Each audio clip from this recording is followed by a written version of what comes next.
और बहनों, आप सभी को नमस्कार। आज मैं आप सभी को इस वीडियो के माध्यम से एक ज़रूरी सूचना देना चाहूँगा और एक दरख्वास्त भी करना चाहूँगा। जैसे कि आप सभी को पता है, 26 नवंबर को mister Nikhil they, who is 48 years old, way missing हो गए थे। उसके चलते उनके फैमिली मेम्बर्स ने FIR लॉन्च किया था। ठीक एक दिन बाद यानी कि 27 नवंबर को मोपाट मेघालय के एक जंगल में उनका टैक्सी को पाया गया और आप बिलीव नहीं करेंगे, उनका टैक्सी खून से रंगा हुआ था। उसके अगले ही दिन 29 नवंबर को पुलिस ने डिएंगोंग उमसावली मेघालय में एक छोटी सी झील के किनारे मिस्टर निखिल दे की बॉडी को पाया। उनके लाश को अगर आप देखेंगे तो आपकी रूह कांप उठेगी। उनके सिर पे, उनके गले पे जो निशान है, it can be said that he was allegedly killed using a screwdriver। ये बहुत ही घिनौना और दर्दनाक किस्म की मौत थी। ना कोई बड़े एडमिनिस्ट्रेटिव पोस्ट पे बैठे जैसे कि मेघालय के चीफ मिनिस्टर ने कोई कॉन्डोलेंसेस नहीं जताया, ना उनके फैमिली मेंबर्स को कोई फाइनेंशियल एड पहुंचा और ना ही उनके फैमिली मेंबर्स को अभी तक जस्टिस मिला।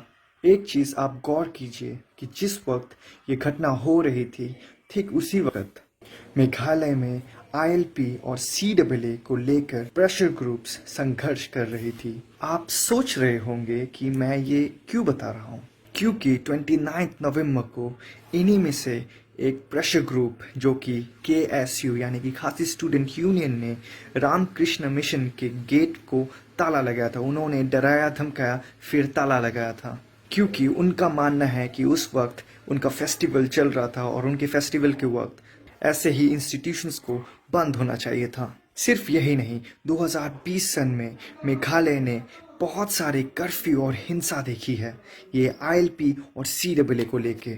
जैसे कि किसी को चाकू से मारा, किसी को हथौड़े से मारा, किसी का दुकान जलाया गया, तो किसी को रॉड से पीटा गया, किसी के ऊपर पेट्रोल बॉम्ब फेंका गया और फिर कितनों को बीच बाजार में सरेआम सबके सामने चाकू से घोंपा गया। और फिर दुर्गा पूजा के पहले इन्होंने तो हद ही कर दिया। द खासी स्टूडेंट यूनियन जिसके बारे में मैं बात कर रहा हूँ, इन्होंने क्या किया, ये सरेआम आके बैनर्स लेके इन्होंने कहा कि मेघालय में बसे जितने भी बंगाली हैं सारे विदेशी हैं।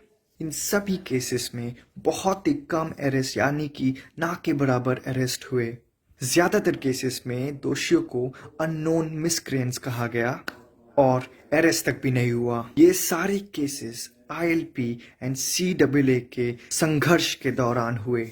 ये थी सूचना और अब मैं आपसे एक ज़रूरी दरख्वास्त करना चाहूँगा। निखिल दे के साथ जो दर्दनाक घटना हुई उसके चलते उनके बीवी बच्चे सब अनाथ हो गए। वे एक साधारण टैक्सी ड्राइवर थे। वो जितने भी पैसे कमाते थे वो अपनी बीवी के देखभाल के लिए और बच्चों के पढ़ाई के लिए खर्च करते थे। तो हमने सोचा क्यों ना इस प्लेटफॉर्म के माध्यम से जितना भी हो सके एक छोटा सा रकम अगर हम उनको कंट्रीब्यूट करके देते हैं तो शायद उस बच्चे की पढ़ाई के लिए मदद हो जाए। तो हमने उनके परिवार से बात किया और हमें बहुत दुख पहुंचा उनका ये स्थिति देखकर। हमने उनसे उनके बैंक के डिटेल्स मांगे ताकि हम उन्हें कुछ दे पाए।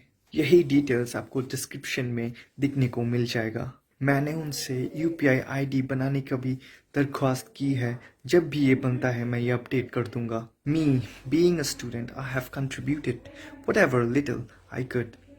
मेरे आपसे यही विनती है कि आप जितना हो सके, डजंट मैटर छोटा हो बड़ा हो कुछ भी, आप अपने दिल से कुछ दीजिए ताकि उनका कुछ भला हो पाए।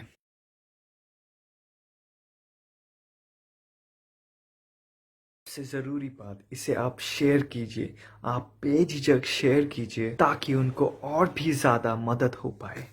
शुक्रिया, अपना ख्याल रखें। जय हिंद।